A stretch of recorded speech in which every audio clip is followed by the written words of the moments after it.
Добредојавте во За или против. Јас сум Љупчо Цветановски, мој денешен гостин е Маријан Ѓорчев, поранешен амбасадор, министер, пратеник, градоначалник. Добредојавте. Добро време. Господине Ѓорчев, во моментов во Вашингтон, во Соединетите Американски држави се одвива инаугурацијата на Доналд Трамп, председател кој што втор пат е председател, 47-ми чинам. Да, 47-ми председател поред на Соединетите Американски држави. Претпоставувам дека Алфа требаше да обезбедиме и слика доколку ја пуштиме сега или пак во текот на разговорот. Еве како човек кој што постојано е во тек со надворешната политика на различни планови, што очекувате од Доналд Трамп? Има многу очекувања за промена и во самата држава, во САД, но и на надворешен план. Зборуваме тука и за трговија, за безбедност, за сите тие работи. Што очекувате од Трамп да се случи во неговиот мандат нов? Значи, да напред, Љупчо, да се зблагодарам за поканата. Имам чест да соопштам дека јас уште 2020 година во мојата книга Сегашни идни хоризонти предвидов дека Доналд Трамп ќе се врати после поразот од Бајден, дека ќе се врати на големи врати да биде после Бајден 47 председател на Америка, од причини што тој е човек кој што лансира повторно теоријата на Вудро Вилсон од 1919 година после Прва светска војна, Make America Great, да направиме Америка голема. Тој тоа го трансформираше во нова синтагма Make America Great Again, да направиме Америка повторно голема, да вратиме Америка дома, да вратиме на американците, но оние тивки, мирни луѓе кои што сакаат бейсбол мечови, НБА кошарка, рагби амерички, кои што работат макотропно во фабриките, автомобилската индустрија, машинска индустрија, сакаат да си го пијат, да си пијат кока-колата и си јадат хамбургер. Питоми луѓе од кантрисајдот на Америка, од Небраска, од Орегон, од Вајоминг, од Минесота, сите тие кои што си ја сакаат својата држава и кои што, за разлика од оние јапите од Њујорк, од берзанските шпекуланти и манипуланти, оние мултинационални корпорации, имаат пред себе една друга визија за Америка, тој е американски сон, дека во Америка секој може да успее. Трамп е токму тоа, тој го носи во себе тоа. Тој успеал и паѓал, не од джетсетот, американскиот джетсет, не учел во Оксфорд, Кембридж, Јейл, Харвард, Џорџтаун, не бил од таа политичка елита, туку бил човек кој што сам се пробивал од со таа Библија што му дала мајка му уште кога завршил презбитеријанско училиште во средно училиште, потоа кога се развил како бизнисмен, имали успони и упадови, и тој токму е оличение на американскиот сон за успешност. Од тие причини, првата негова заложба, сигурен сум дека ќе биде да врати економската сила на Америка на база на домашниот бруто општествен производ. Тоа ќе биде првото, значи да отвори нови фабрики, да го промовира повторно General Motors, да го промовира General Electric, нивните големи компании, да воведе второ царини кон производител челикот од Кина, производител од Европската унија, посебно земјоделските производи, француски вина, квалитетни производи од Европа, оние скапи луксузни производи. Третата работа ќе му биде да спречи илегалната миграција, тоа ќе му биде прва од тие стотина закони што ги вети, прва уредба што ќе ја потпише, да спречи илегалната миграција од Мексико преку Рио Гранде. Легалната е друго, меѓутоа илегалната, тој веќе навести дека ќе воведе многу ригорозни мерки таа миграција да престане и веројатно ќе следи договор меѓу Мексико и Соединетите Американски држави како тоа да биде. Сигурно во тој контекст ќе бидат односите четврта или пета точка Европа и Соединетите Американски држави, како ќе се постави Трамп во однос на тоа дали европските партнери во НАТО алијансата ги исполнуваат своите обврски или не. Тука Трамп е многу ригорозен, тој поставува некои, би рекол, услови кои што се многу тешки за исполнување. Најави дури излегување од НАТО, бидејќи Америка е НАТО и ги дава сите средства, буквално кажано, над 70%. Да, и во тој контекст тој ќе навести можеби една сосема поинаква политика и тоа се однесува и кон Русија. Тој сака директно да разговара со Русија. Значи директно можеби некои од големите европски лидери, дали сегашните актуелни лидери од политичката елита Макрон или Шолц, меѓутоа тој сака да разговара директно и да ги постави темелите на новата архитектура за безбедност во однос на односите пред САД и Русија, а клучната според мене поента во меѓународната политика, говоревме сега за внатре, ќе биде односот САД и Кина. тие чувствуваат Кина во сите своји стратегии, уште времето на Трамп, дека од првиот мандат, кога беше 45-ти председател, дека Кина е најголемата стратегиска опасност за Соединените американски држави. И да не заборавиме 637 точка е секогаш Блискиот исток, вечниот сојузник на Соединените американски држави Израел. Односот на САД кон Израел е, би рекол, константа, тој не се менува, но од тој однос ќе зависат и односите кон Палестина како можност за втора држава, односот кон Либан, односот кон Сирија и кон сите оние блиско земјите од Блискиот исток и од заливот, Саудиска Арабија, Обединените арапски емирати и особено она би рекол најголемата опасност, тоа е Иран. Гледаме во живо инаугурацијата на Доналд Трамп. Успеавме како Алфа да дојдеме до ова видео. Значи, она што се одвива во моментов во светот, го имате во живо и на Алфа телевизија. Со нас е амбасадорот Ѓорчев. Амбасадоре, една друга работа која што американците истакна, особено во 90% од анкетите, очекуваат повеќе да се посвети кон Америка. Досега Америка не гледаше за Америка, гледаше многу повеќе работи настрана. Обичниот американец сака да биде, како што кажавте и вие, мирен, да имаат работа и да може да си го прават тоа што си го прават цел живот мирно, нели, да ги ползуваат тие придобивки на американскиот живот, но и американскиот сон. Колку она претходна влада, особено на Бајден, го направи тој контраст и таа желба уште поголема, бидејќи тие не се посветија на американците. Најдобар пример за ова е Лос Анџелес и она што се случуваше со пожарот. Ги укинаа средствата за пожарникарите, ги укинаа пожарникарските единици дел од нив, а вложија пари за најразлични какви ли не веќе глупошти и имавме град кој што беше синоним за богатството и за, нели, она Америка Холивуд што треба таму. да биде. Холивуд е таму, нели? Да. Немаа вода за гаснење на пожарите. Изгоре подрачје со големината на Скопје. Па токму тоа го говорев Да. во претходните неколку минути, значи претходната администрација, не само Џорџ Бајден, туку и Камала Харис, неговиот подпредседателот, сега тоа ќе биде Венс, нели, заедно со Трамп денеска, и тој ќе биде на инаугурацијата, ќе положат заклетви. Потоа Саливен, Джейк Саливен, советникот за национална безбедност, Антони Блинкен, генералниот секретар на Стейт департментот, Викторија Њуланд, која што се повлече. Тоа беа личности кои што беа многу присутни на меѓународен план, меѓутоа многу малку направија за Америка. Значи тие беа повеќе и Викторија Њуланд во Украина, Ентони Блинкен на Блискиот исток, Джейк Саливен со неговите совети некаде по Европа, меѓутоа многу малку беа присутни во американскиот свет, затоа што сите тие, пак ќе кажем, потекнуваат, тие се политичка елита која што се од тие, така да би рекол, политички елити кои што се поврзани со мултинационалните корпорации, со она што представува банкарските конзорциуми, JP Morgan, сите други големи банки таму,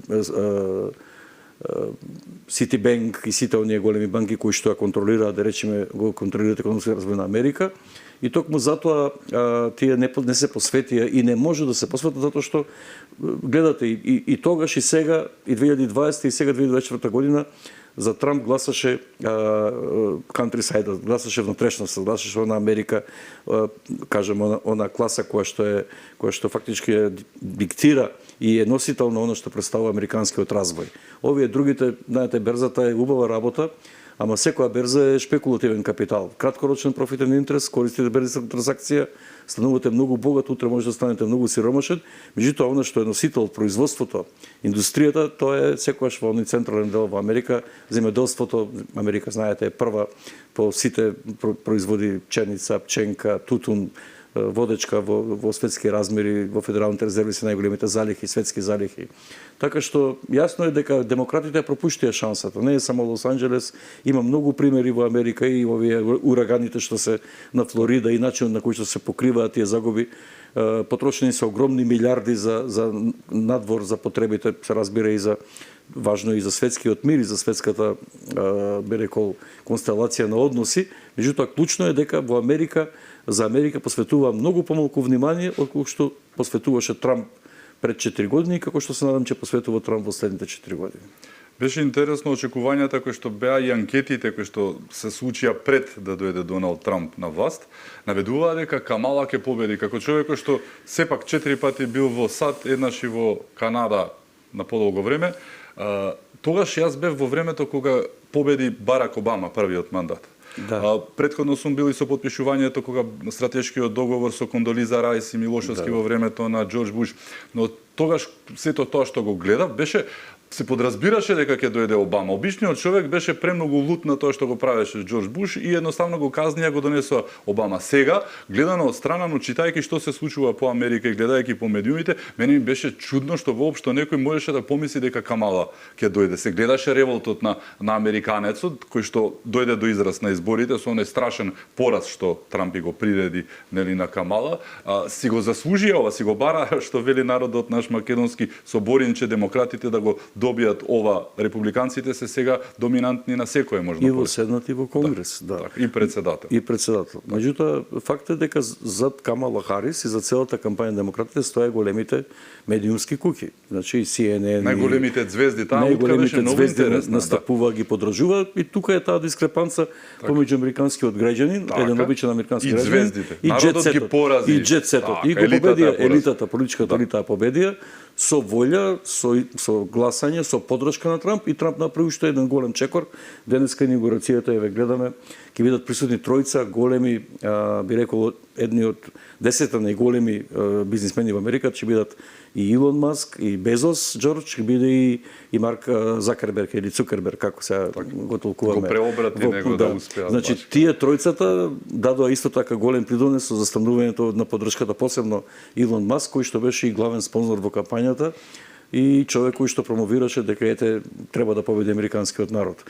Така што ова инаугурација е многу интересна. Прво се одвива во ротондата, повтор па, значи заради големи студови во Америка, минус 13 степени во Вашингтон, во тој дел на Конгресот, во централниот хол не е на отворено, кај што може да има многу поголема поддршка, но ќе бидат присутни многу луѓе таму, ќе бидеме и ние. Да. Имаме нашиот представник премиерот Мицковски, ќе биде таму и многу е важно за барем од моја гледна гледање присуството на македонскиот премиер таму, затоа што тоа ќе значи верификација на нашето стратешко партнерство со американски држави. Ќе обрнеме големо внимание на нашето присуство таму и на она што се случува за Македонија. Да се вратиме на Америка. Не ја спомнавме Украина. Кои се вашите очекувања околу Украина дека ќе се случи сето тоа што го најавуваше? Дали ќе биде само најава, ќе остане, или пак реално Трамп ќе се вложи за да го прекине тоа што се случува веќе повеќе од 2 години во Украина? Па сигурно дека Трамп нема да напушти стратегиската оска на така, тоа е танкер политика, тешко политика, значи таа стратегиска оска дека црвениот змеј, нели, како не нарекуваат Кина, пред се заради комунистичката партија и автократскиот режим на комунистичката партија кој што командува со главните, би рекол, лостови на кинеската економија и политика. Второ, Русија со незината супер моćна нуклеарна, би рекол, нуклеарен потенцијал кој што го има Русија. И клучна работа според мен на Трамп ќе биде да ги одели Русија и Кина во нивната соработка, поставувајќи на едната или другата страна услови, можности, кинетички, потенцијални како да соработуваат со американски држави. Во однос на Украина, јас очекувам дека Трамп ќе бара, веќе навестува дека бара телефонски разговор со Путин, а по 20 или 30 дена после месец или месец и 30 дена, 2 месеца да седне со Путин директно тет-а-тет и да ги решават проблемите, но сигурно дека Трамп е свесен, тој веќе е свесен дека Русија бара еден принцип на еднаква безбедност, како што Соединените американски држави бараат безбедност за својата држава, што е нормално како супер моćна држава, така и Русија бара еднаква безбедност во однос на статусот на Украина и Грузија. Тоа Русија го повторува уште у времето кога 2003 година влезе, се формираше Советот НАТО и Русија. Единствени барања на Русија во тој Совет НАТО Русија до 2014 година, пред да почне кризата со револуцијата на Мајдан во центарот на Киев, беше Украина и Грузија да бидат неутрални точки, како што впрочем да речеме за Соединените американски држави тоа е Мексико или Куба, каде што никогаш Соединените американски држави нема да дозволат разместување на стратешки нуклеарни проектили или балистички проектили со краток и среден домет. И така мислам дека тука Трамп ќе има сенс за таа политика и дека ќе може да изнадат решение дека проширувањето на НАТО алијансата во Украина би било нешто што би било трајно жарче, кој што вечно ќе потпалува огин во тој геостратегиски простор на истокот на Европа, и мислам дека тој има разбирање за тоа. Клучно ќе биде дали тој неутрален статус ќе биде временски ограничен или ќе биде трајно дефиниран во преговорите за мир. Ако Украина Грузија веќе со своето раководство се определува за една нова политика, меѓутоа ако Украина добие од Соединетите американски држави безбедносни гаранции и во услови кога не е членка на НАТО алијансата, тогаш мислам дека Трамп тоа ќе го издейства. Ние ви гарантираме дека ние стоиме со стратешки договор зад вас, а од друга страна не ви е потребна НАТО алијансата, затоа што ние сме лидери во НАТО алијансата и ако ние стоиме зад вас, тогаш нема потреба да се подпишува вие да бидете членка на НАТО. Мислам дека тоа ќе биде неговата стратегија и тогаш би можело да има и конструктивен приод и разговор кој што ќе донесе траен мир на истокот на Европа, што за нас европјаните, ние сме македонци, ама ние сме исто и европјани, ние сме дел од Европа во сакал некој да призна или не. Да, сакал некој да призна или не, и за нас е многу битно затоа што мирот во Европа, развојот на Европа, престанувањето на таа воена психоза, движење на воени возила, разместување на ракети низ целиот европски континент, значат на 4 милиона километри квадратни, од друга страна Русија е 4 километри квадратни во Европа, тоа е секогаш навестува, трпањето со оружје навестува можеби несакани последици за сите нас како граѓани на Европа. Така што тоа е се моите очекувања, дека Трамп ќе има сенс за барањето на Русија и ќе знае да го менаџира тоа. Он е човек кој што преферира бизнис дипломатија.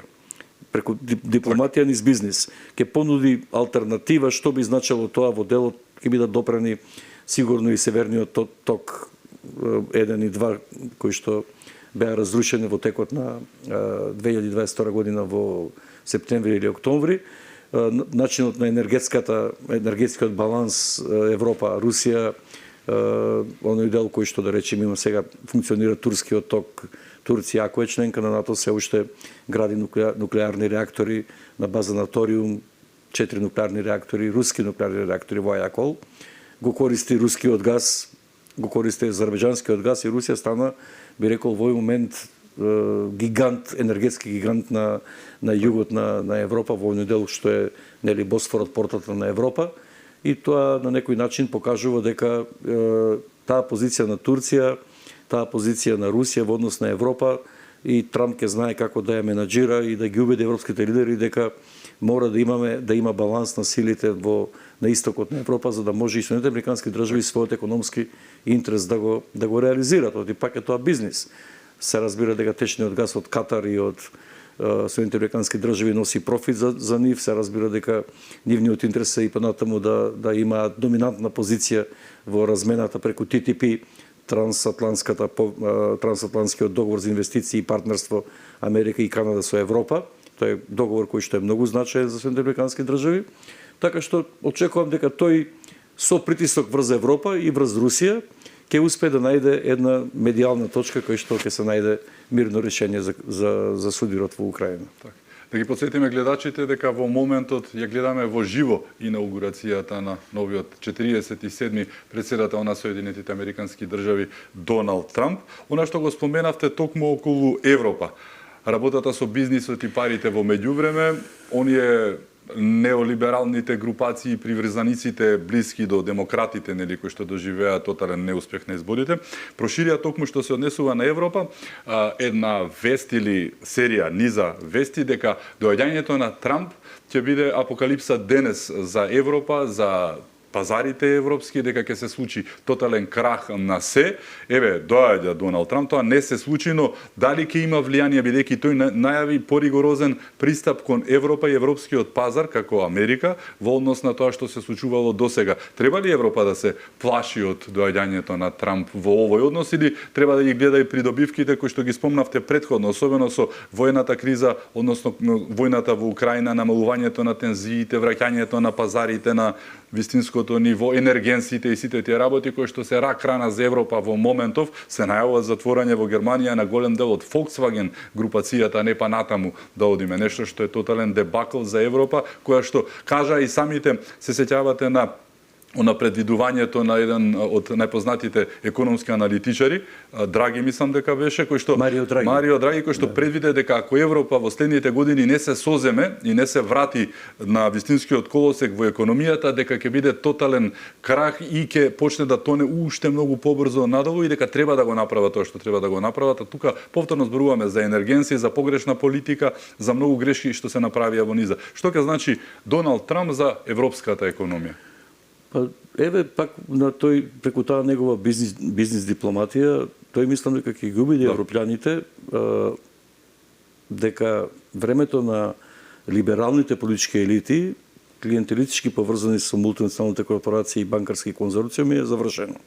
Дека е сега потребно еден нов ветар во едрата на европските економии, кај што ќе мора европските лидери сега тој либерален или неолиберален концепт, видите како помина Делакро во Белгија, видите како помина во Холандија, во Шведска, сега во Германија што се случува, како растат ултрадесницата АФД со Алис Вајдел, во Макрон, во Франција Макрон веќе има едва 1/5 од гласачката поддршка. Значи, сите тие политички елити кои што дава една огромна поддршка на војна, на предизвикување на тропање со оружје или на некој начин навестува стратешка победа на Европската унија, на алијансата над една моćна суперсила како што е Русија, веќе народот им покажа дека народот не сака да облече воена униформа, не сака да ни завропа, да мизерува, не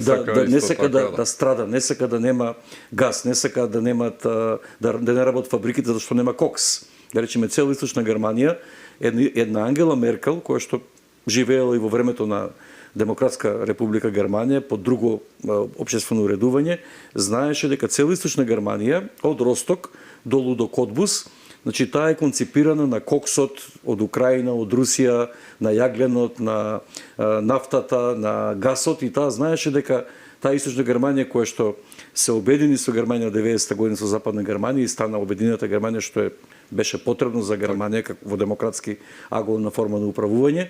Меѓутоа таа Источна Германија зависеше целокупно од она што представува увозот на енергенсите од Русија.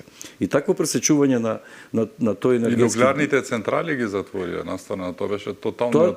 Тоа сакам сега да додам што ќе донесе Трамп.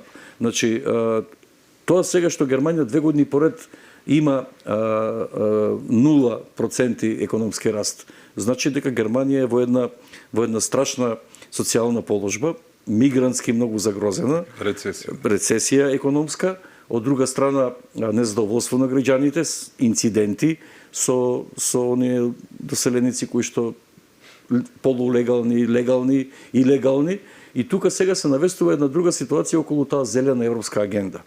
Значи сега Франција доаѓа до израз, Франција има на некој начин истата политика што имаат Соединените американски држави. Светот, Европа се определи за нуклеарна зелена енергија. Франција 78% своите потреби за електрична енергија ги задоволува од своите нуклеарни капацитети. Белгија ги има 9, Франција ги има 52. Во Европа има 104 нуклеарни електрани со капацитет некаде околу 48 гигабајти. Во светот има 445 нуклеарни електрани. Соединените американски држави градат нови нуклеарни електрани. Кина нарачува 18, Италија нарачува 8, Франција нарачува нови 6 модуларни, модерни капацитети на база на обогатен ториум, кај што буквално нема радиоактивен отпад. Значи, тој нов начин на енергетско обезбедување на Европа ќе мора да донесе и нов подем во тоа дека на некој начин таа диверзификација и зависноста од руските енергенси ќе се намали. Тука француската и американската наука е доминантна. Видовте како во снабдувањето на нуклеарните подморници победиле Соединените американски држави кога австралијанската флота бараше нуклеарни подморници, и таа американска доктрина која што секогаш ги лансира најмодерните технологии во светот, секаде во светот, од микрочиповите до нуклеарното гориво и нуклеарните капацитети, ќе донесе во Европа една, би рекол, стабилност во делот на енергијата. Повторно нуклеарната енергија ќе се врати и во Шпанија, и во Италија, и во Франција, ќе морат и германците да размислуваат на друг начин, дека не е само од 1 мегават произведена електрична енергија од нуклеарна централа, обезбедува треба да, за да произведете 1 мегават, простете, од енергија од обновливи извори, вие произведувате 4 мегавата од нуклеарните електрани. Тоа значи дека 4 пати е поевтина електрична енергија произведена во нуклеарните електрани во Франција. И од тие причини мора да се смета на кој начин ќе оди понатаму Европа во својот развој.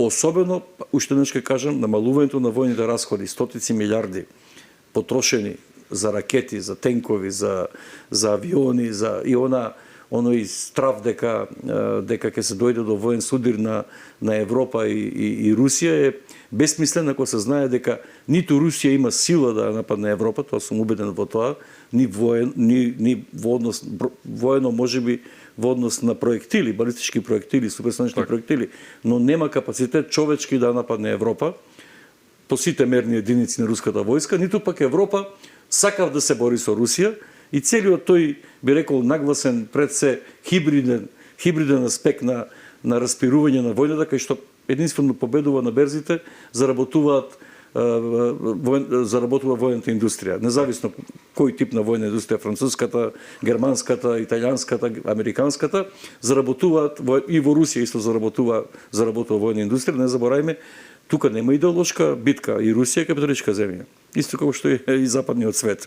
Исто е капиталистичка земја, исто владеат. Нема разлика помеѓу Евроатом и Росатом. Нема разлика помеѓу Газпром и Royal Dutch Shell. Исти се профитите, исти се битките, така што тука се работи за само изнаоѓање модус како капитализмот во оваа форма ќе продолжи понатаму да се развива во сите земји на светот, вклучително и во Европа и во тој евроазијски дел.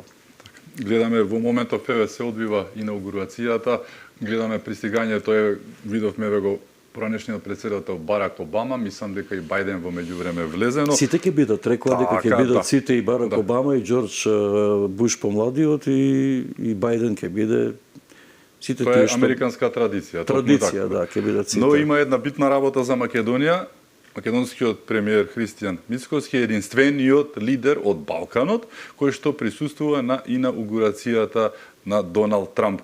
Опозицијата некако замолче, некој се обиде со подсмешнување, со сеири да фаќа, ама не им оди ниту тоа, затоа што ова не се случило досега. Што ова значи за Македонија? Премиерот Мицкоски заедно со делегација во која што и Тимчо Муцунски, во која што има нели од Вреди коалицијата, тука е и Викторија Трајков, заменичката за европски прашања. Да. Тие се наоѓаат во Америка, имаше веќе повеќе средби, се наоѓаат таму. Што ова значи за Македонија, да сме единствени представници од Балканот со политички представник? Реално гледам. Значи многу, од причина што ние пак сме единствени од овој дел од Западен Балкан кој што имаме стратешко партнерство со САД од 2008 година. Тоа е за мене, од мојего нагледање, голема предност и мислам дека имаме голема шанса сега, затоа што целиот концепт уште пред победата на ВМРО-ДПМН се знаеше дека господинот Крис Павловски, со кој што оствари нашиот премиер средба, е човек кој што е собственик на голема компанија Рамбал, дека можни се очекувања кога ќе победи ВМРО-ДПМН, кога ќе дојде на власт со своите коалициони партнери, она што се направи во времето на друга ВМРО-вска влада, кога дојде Џонсон и Џонсон, кој што носи 2 милиарди евра извоз на преработките од платина во Велика Британија, и Велика Британија наш втор трговски партнер после Германија, дека повторно Македонија после отварањето на Кромберт, Шуберт, на Дрекстер, Мајер, на Џонсон, дека имаме сега шанса преку таквите контакти со Крис Павловски, кој што е многу близок со Илон Маск. Ништо чудно да дојде во Македонија Илон Маск. Ништо чудно во Македонија се отворат повторно во технолошките зони, сега можеби на друг тип, нов развоен концепт, кај што можеме и во информатичката интелигенција. Еве нашиот академик Лјупчо Коцар е поканет од Кинеската академија да работи на проект на вештачка интелигенција, кај што сигурно во соработка со македонската влада ќе отворат и тука во Македонија еден голем проект заедно со американците. Тој работеше 12 години во Сан Диего на проектот вештачка интелигенција. Тоа е тоа што го носи новиот дух, нашиот нов премиер Мицковски, духот на отварање на вратите на оно што представува не само со папагалско повторување сакаме во ЕУ, ама не дојде ни една инвестиција за 7 години, а се задолживме за 5 милиарди, од 6 милиарди долгот на Македонија стана 11 милиарди, а во меѓувреме брутниот општествен производ не порасна ни толку кој што се задолживме. И во тој контекст ова што сега го прави премиерот Сребито со Крис Павловски, со други негови соработници во Канада и Америка, кои што го имаат подпишано тој договор TTP, кажав неговото значење, кај што европските врати ми се отворени, ќе бидат отворени македонските врати.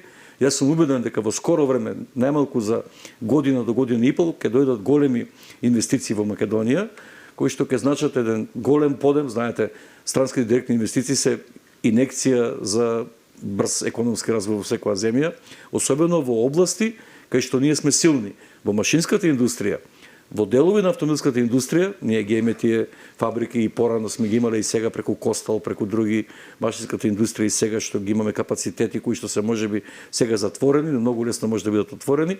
Македонија може многу брзо да го фати приклучокот на современо развиените земји, со вештачката интелигенција, со дигитализацијата, со машинската индустрија, со електроиндустријата, со новите вложувања во енергијата и она што мене ми е факт, да речеме, новите вложувања во производство на храна и вода, ние можеме, бидејќи светот во 21 век се битка за енергија и за храна.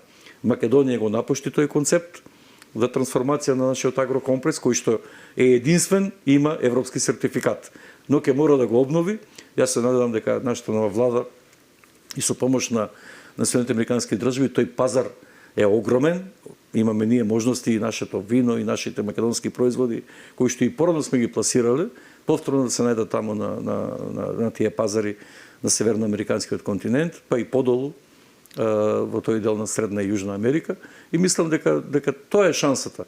Отвореноста кон светот, дека ние сме земја која што е во светскиот меѓународен поредок и дека нас треба да ни бидат достапни и пазарите на Блискиот исток и пазарите на Африканскиот Медитеран и подолу, но секако дека нашиот стратешки партнер ќе биде од најважно значење, особено неговата димензија, притисокот врз Европската Унија за обезбедување еден стабилен европски континент и завршувањето со она вечна, би рекол, енигма околу тоа дека земјите од Западен Балкан се уште неподготвени за проширувањето, што мислам дека е една небулоза. 2004 година Естонија, Латвија и Литванија беа 3 пати помалку подготвени од Македонија да влезат во Европската Унија, па 2007 Романија и Бугарија, да не говориме, да беа 5 пати помалку подготвени од што сме ние денеска да влеземе во Европската Унија. Така што мислам дека тој американски стимул и подстрек и советување до европските челници дека треба да се отвори таа европска порта за отпочнување преговори со брз економски раст и со европски пари, нели добиваме 750 милиона евра од пакетот за економски раст, со американски инвестиции, дека можеме да се надеваме, барем јас мечтаев на времето уште кога преговаравме 70-те години кога јас студирав економски факултет во Скопје, дека еден ден можеби ќе се бориме да бидеме дел од европскиот свет, дека ќе можеме да работиме, да извезуваме, да работиме, да соработуваме со европските партнери, тој ќе се оствари на вашите помладите генерации, дека не се изгубени залудно половина век напори Македонија да биде дел од Европа и дел од светот. Ништо не е случајно, особено во односите со Америка. Една вест која што ја соопшти министерот за одбрана Владо Мисајловски дека купуваме американско оружје со 6 договори, најново оружје, зборувајќи нели за самоходни единици и слично. Најде веднаш на лелеве трошат пари, за да следниот момент биде кажано дека 26,5 милиони долари, колку што чини оружјето, е дадено од страна на Соединетите американски држави. САД ни дадоа пари за да го купиме нивното оружје, со што ги затвори нели устите на оние кои што таман се наместија да кажат нешто што не треба, иако е Америка во прашање. И ова не е случајно. Работите малку позитивно се сменија за Македонија од многу аспекти. Да го правевме овој муавет пред година дена, ке рече дека сме паднати од Марс и дека не знаеме што зборуваме и дека сето тоа што е кажано е тотално без основа, неоптимистичко. Еве сега ова што се случува таму, нашето присуство таму, работите еве ви даваат да купите оружје, нивно ви даваат пари и слично, значи многу работи се, поддршката во битката со криминалот и корупцијата во Македонија. Требаше, еве, пред година дена ќе не правеа недоветни, требаше само да се смени власта за да се покаже дека Македонија може малку и позитивата да се врати. Па ништо нема така духот од она апатија, се што беше она катастрофално што се случуваше во Македонија. Па не само катастрофално, мислам дека ништо нема случајни работи во животот, нити случајни потези. Јас ќе ве потсетам, еве, за помладите, значи и прв пат кога 98 година победи ВМРО ДПМН на изборите, исто имавме на голема помош околу набавката, не беше ништо инвестирано во нашата македонска полиција. Набавката на Крайслерите, кои што беа најмодерни тогаш, би рекол, извонредни поволни услови за Македонија кога современивме македонската полиција, подоцна набавката на 300 пух джипа бесплатно донирани од германската армија преку конзорциумот ДИЛ, преку ЦСУ, Европската народна партија од Баварија. Тоа се вредности отприлике на таа сума околу 20 милиони долари тогаш, или тогаш не беа евра, марки беа, кога ние добивме поддршка од, да речеме, Баварија, која што е небогатата европска држава, од Соединените американски држави, да осовременешта полиција, да ги осовременешта гранични полициски контроли, армиски контроли. Значи, сето тоа потврдува дека има континуитет. Македонија веќе 20, колку е тоа, 27 години ги унапредува тие односи, ги гради тие односи, ги негуваме тие односи и мислам дека само треба човек кој што не ги разбира работите или не сака да ги разбере, да говори така, се задолжува сега Македонија, па како... Ми текнува како беше дочекано она за Крајслерите тогаш, таква медиумска имаше хајка против од оние социјалдемократските медиуми, па денеска ги возат. Ама не, интересно, значи помина 26-7 години. Тие беа набавени, да, тоа се автоматски менувачи најсовремени уреди кои што американската полиција ги водеше тогаш тие Крајслери. И не само тоа, тие беа набавени по една исклучително, би рекол, дампинг цена за да може да се помогне на Македонија. Ама трошеле многу. Јас имав таков Крајслер и беше прекрасно возено. Поентата е дека сакам да укажам колку е важна таа наша соработка кога некој друг од страна, не само од Европскиот континент, еве од Америка, Австралија, Канада, од тие големи земји, Јапонија, или како беше во времето помошта од Јапонија, кредитот за изградба на Зетовската брана. Такви проекти, Зетовската брана која што обезбеди вода за Штип, за Кочани, за Пробиштип, за си која што може да обезбеди и електрична енергија, која што представува благодет со своите 25 милиона кубни метра вода, беше пак со помош на јапонската влада. Значи, ако вие имате такви односи со Јапонија, со Америка, со Канада, со Австралија, тоа можеме да го направиме. И повторно ќе спомнам улогата на македонската емиграција, нашите луѓе со македонски корени, ќе го спомнам господинот Крис Павловски, еден исклучително... Многу мина ги има во Америка, имаше повеќе средби премиерот таму. И во Австралија.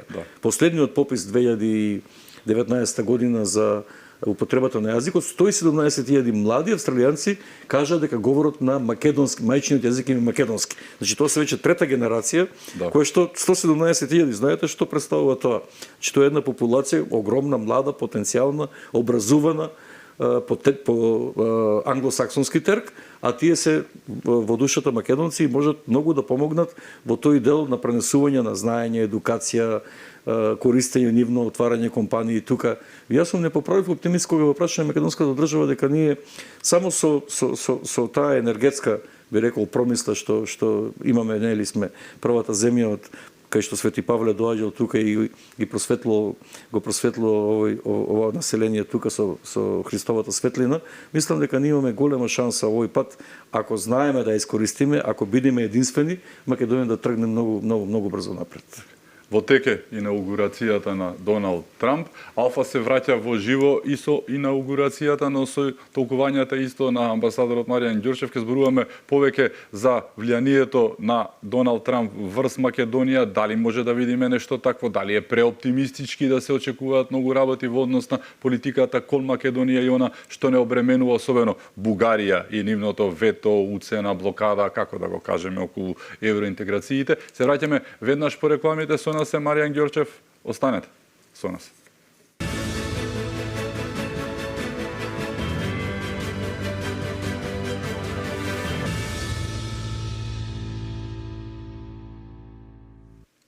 Се враќаме во за или против. Мој гостин е амбасадорот Марјан Ѓурчев.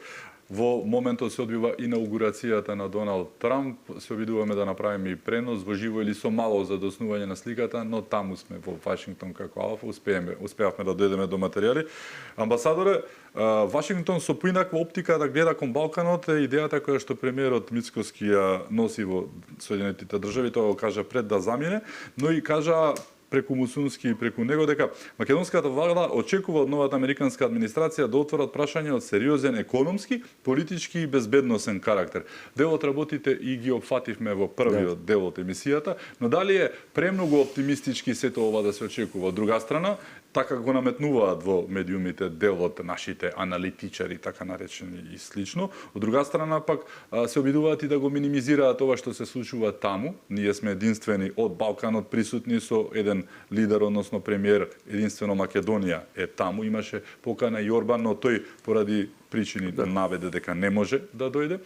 Дали е премногу оптимистички да се очекува нешто навистина голема промена на американската политика кон Македонија, или тоа сепак е факт со она што се случува? Американските подржувачи, меѓу нив и Лутник, беа пред да дојдат на власт во Македонија, и тоа не беше случајно, се сретнуваат тука токму со премиерот Мицкоски, имаме постојано контакти, тука се бизнисмените кои што се таму присутни, меѓу нив и Крис Павловски, но не е само тоа, има од македонската диаспора. Поголема група на луѓе се, не е само. Дали е премногу оптимистички да се очекува нешто толку позитивно или сепак и не е баш така? Јас сум убеден дека се работи за еден сеопфатен проект кој што го има нашата влада и премиерот Мицковски, и дека оно што го говоревме во економски безбедносен аспект и набавката на оружјето и набавката и можностите за нови инвестиции се веќе известни. Се политичкото влијание да го гледаме од аспект на моќта на Америка, која што може со својата, пак ќе кажам, на времето булдужер дипломатија на Холбрук да издействува, нели, Дейтон и да го издействува сето она што го правеше.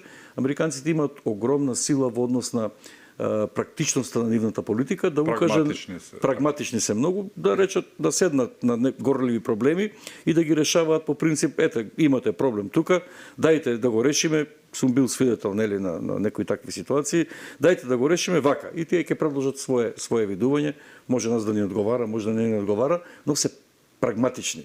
Тие секојаш нудат во даден простор и време конкретно решение, затоа што тие не се оптеретени со стари мировни европски преговори од Букурешт, од Версај. Тие си имаат своја гледање на работата, бараат сигурност, безбедност на Европа, да бидат тие сигурни во своите инвестиции. Затоа го прават тоа, значи да биде таа земја сигурна, безбедна, да биде со демократски капацитет, со минимален степен на криминал и корупција или контролиран степен на криминал и корупција, значи тоа е нус продукт на капиталоносот, нели, нема тоа како да се избегне, но факт е дека ако тоа го постигнете, од нив имате подршка, а тогаш веќе и Брисел ке размислува поинаку кога висок чиновник од Стейт департментот дава секојаш сугестија дека време е да го решите проблемот со Македонија или да го решите со Црна Гора на начин кој што ќе значи повторно економски просперитет, безбедност, сигурност, мобилност на европските граѓани, и тоа ќе значи и пред се интерес, американски интерес за нови инвестиции, за контрола на тој простор, па и нивно присуство во делот, пак ќе кажеме, на нивни воени орадија тука на просторот од Западниот Балкан.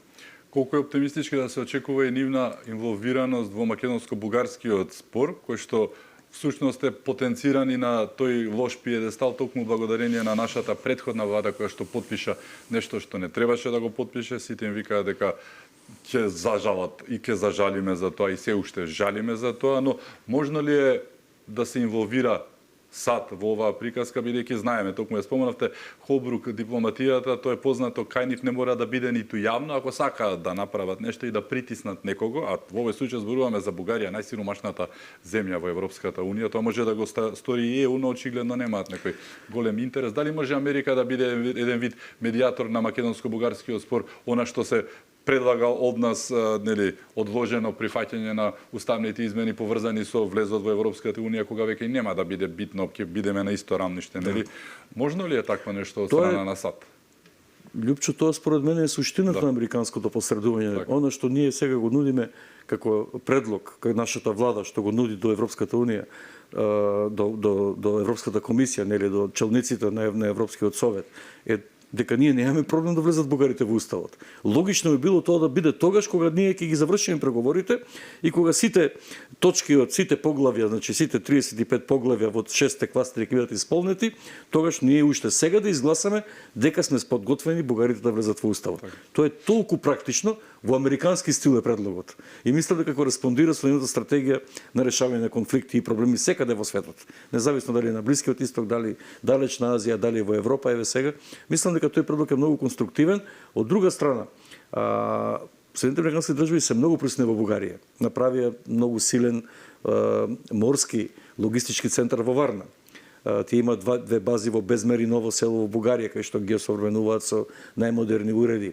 Бугарија купи 16 авиони F-16, 2 ескадрили од американската авиација, од Локхид Мартин. Значи, тука нема проблем во тој дел дека тие можат со Бугарија да разговараат.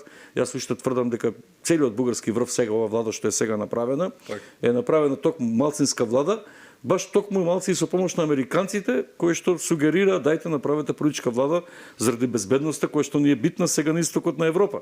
Вие сте на врвот на јужното крило на НАТО, тука се Македонија, Бугарија и Албанија, Грција и Турција, дајте направете влада кој што ќе може да носи политички решенија, а ние сме тука да ви помогнеме и пазете во таа влада се тројца битни чинители. Едниот е поранешен генерал од полицијата Бојко Борисов, тука еден сегашен генерал, армиски генерал кој што е презател Радев и еден човек кој што е многу важен за бугарската демократија, Ахмед Доган, филозоф, човек кој што е основач на партијата на Движење на права и слободи, бугарин со турско етничко потекло, кој што е многу важен во делот на одредени структури во Бугарија за безбедноста на Бугарија. И неговата поддршка на оваа малцинска влада покажува дека тука сигурно има улога и меѓународниот фактор и тука би требало да се гледа и во превод на Соединените американски држави и тука треба да се гледа и улогата да тие ни помогнат. Дајте со Македонија решите го проблемот, можеби така како што предлагат македонците, или пак ние ќе дадеме наш предлог да биде на некој начин тоа решено, но во секој случај позитивен сигнал ќе биде даден од Соединените американски држави. Сега од нас зависи, ние самите си дојдовме у таква ситуација, Љупчо, значи она што сам човек ќе си направи самите, да, имајќи предвид кој беше на власти, тоа што го потпиша во наводници нашите. Така, во наводници, ама тоа се страутни грешки и тоа сега да го исправите потребна е огромна енергија, огромно одеснување. Вие си потпишавте. Да, и сега ние тука треба да ги убедиме, јас би рекол нашите пријатели од таа страна кои што размислуваат, нели, евроатлантски дека сме заедно во сето тоа, дајте ни простори ние да имаме простор да постигнеме она што се бара од нас, ама дајте и вие помогнете со заеднички сили да дојдеме до сите тие европски вредности. Ако така ги поставиме работите со поддршка од САД и со поддршка од многу и други европски земји, гледате, сега Словенија сигурен сум дека ќе не поддржи, Хрватска особено, Унгарија е тука веќе, тука е Австрија. Тука се многу земји, па би рекол не сме далеко од тоа и некои од северните земји, Шведска, таму имаме големи пријатели, сега имавме конгрес на Пан Европа, кај што имаме многу важни пријатели во Шведска. Позитивни предлози имаме на конференцијата, беа и битни луѓе од Бугарија, поранешна министерка за европски интеграција Гергана Паси, беше Соломон Паси, екс-министр за... Значи, беа луѓе од Бугарија, од Австрија, беа луѓе од Хрватска, беа од Словенија. Значи, кај што ние градиме односи, кај што сум сигурен дека овие земји ќе ни дадат поддршка. И ако ги соберете тие земји, тие се повеќе од 10. Македонија сега има пријатели, сериозни пријатели да не поддржат во нашата иницијатива. Значи, на основа не папагалски, сакаме во Европа. Сакаме со економски раст, сакаме со борба против криминалот и корупцијата, со постигнати резултати и нормално поддршка од меѓународниот фактор. Денеска е 21-иот ден ќе биде утре, всушност денеска сме 20 да, 20 дена, малку ги помешав датумите, 20 дена, за 20 дена отворивме 2 експресни пата и отидовме со сопствена, нели, делегација, единствени од Балканот во Вашингтон да присуствуваме на инаугурацијата на најмокниот човек на светот. Тоа е факт.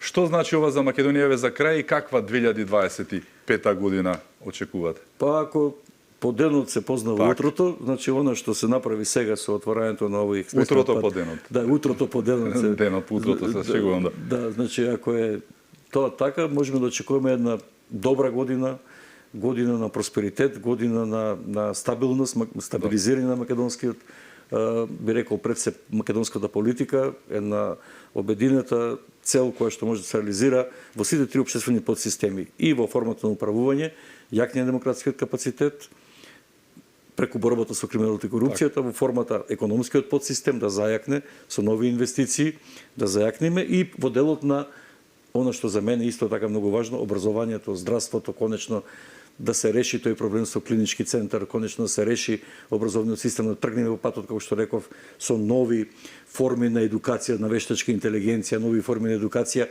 но како што кажа Трамп, каде што ќе ги елиминираат сите оние негативни вештачки форми на убацување на трансродови, Трамп кажа, меѓу другото, дека ќе ги забрани сите оние училишта, ќе ги изфрли од финансирање кои што ќе пропагираат трансродови едукации, нешто што значи што не е природно со развојот на семејството, развојот на човекот, развојот на општеството во иднина. Така што очекувам дека Македонија ќе има извонредна шанса оваа година, веќе на крајот на годината, да покажеме дека 2025 година ќе биде година на македонскиот просперитет. Ви благодарам што бевте мои гости. Благодарам за поканата. Ми беше чест. И мене исто така. Ви благодарам и вам што бевте со нас и што бевте дел од оваа анализа за Доналд Трамп, за Македонија и влијанието на Америка. Во меѓувреме продолжува инаугурацијата на Доналд Трамп. Благодарам уште еднаш што бевте со нас, да сте ни живи и здрави и секако чувајте се многу.